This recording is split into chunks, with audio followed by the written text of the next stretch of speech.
paakyat na yan, mga kakaiba, against the light. So di na natin tutuloy, sayang yung oras natin na against the light. Ito yung kakaibang pagpasok natin dito sa lugar na to. Ito yung mga million years na, dahil sa hitsura ng bato.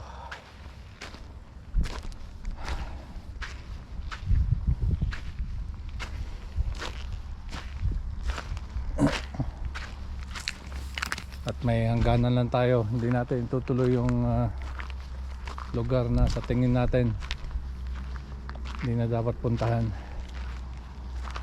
Tulad na ito,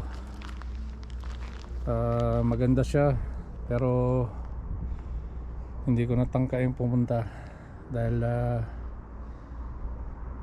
wala tayong authority or pahintulot na mamasyal sa lagusan na yan. Sa tingin ko ito'y daanan ng mga wild na hayop, dahil meron dito mga dumi ng mga hayop.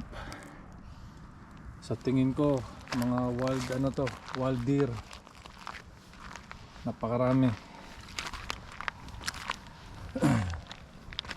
So sa tingin ko mga wild deer to na hindi pa natin nakikita, at malamang nandyan sila sa gitna na yan. Hindi natin pwedeng gambalain yung mga yan dahil mga wild yan. Pwedeng dyan, pwedeng nandyan sila at nandito. Ramdam ko sila.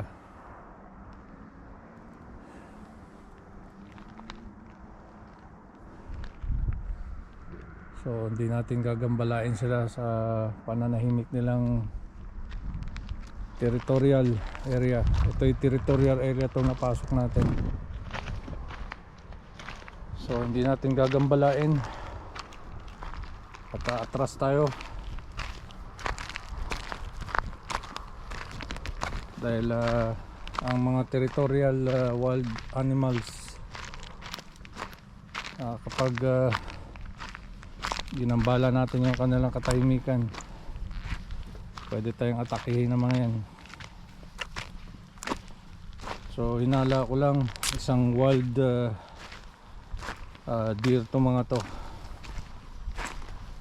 Hindi pa natin nakikita. Ito ay pangatlong araw ng explore. Hindi natin mapasok-pasok yung lugar na yan dahil wala tayong permiso o permit to enter.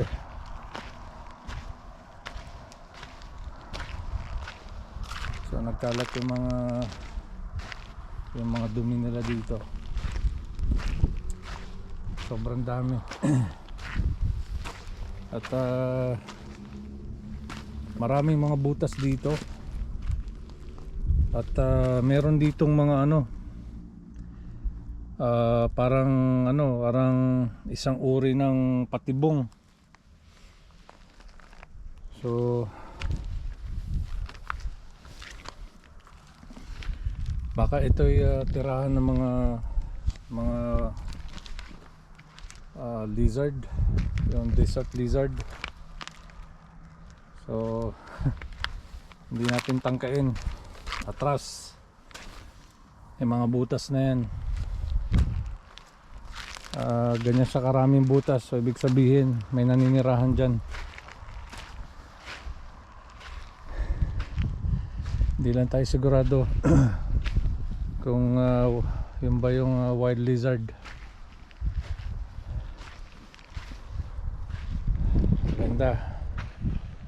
Ganda ng formation.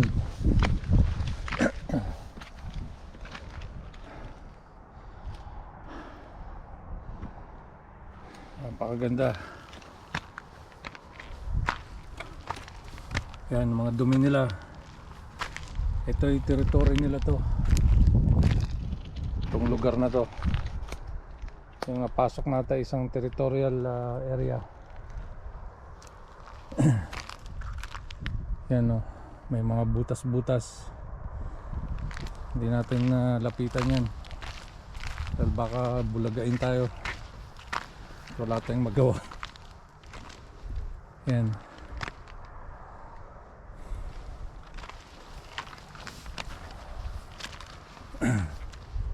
James, Yeah? dito tayo dito, James.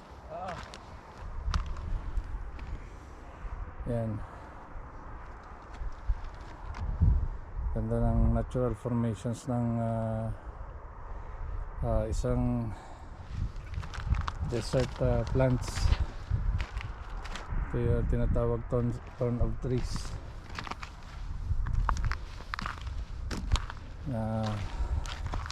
Pinaniwalaan ko na yan ang ginamit sa paglagay sa ulo ni Kristo. Yung halamang ano na yan, pamilya ng makahiya.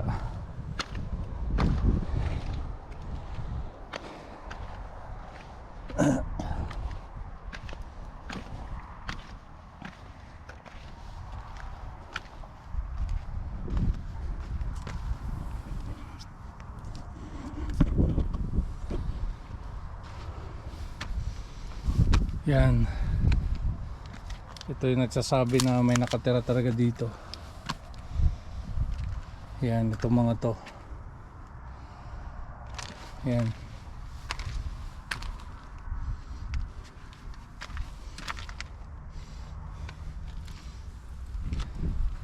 Taras tayo, baka may lumabas na anaconda dyan.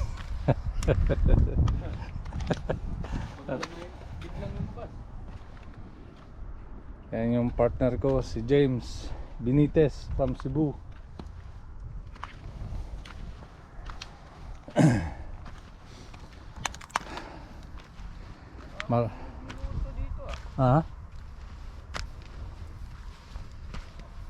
Ang daming butas talaga rito na kakaibang mga butas. Talaga may nakatira dito mga hayop. Ito. Yan, hindi yan binutas lang ng ano, pinutas to ng mga hayop na pilit kumubkob dyan.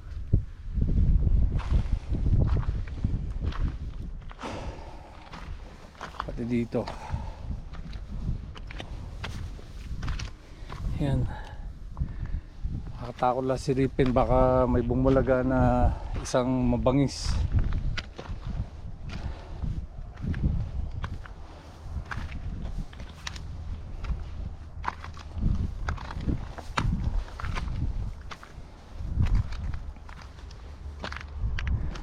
Napakagandang ano, napakagandang halaman na dito nabubuhay. Yan ang mga gusto kong makita, yung natural formations ng kalikasan.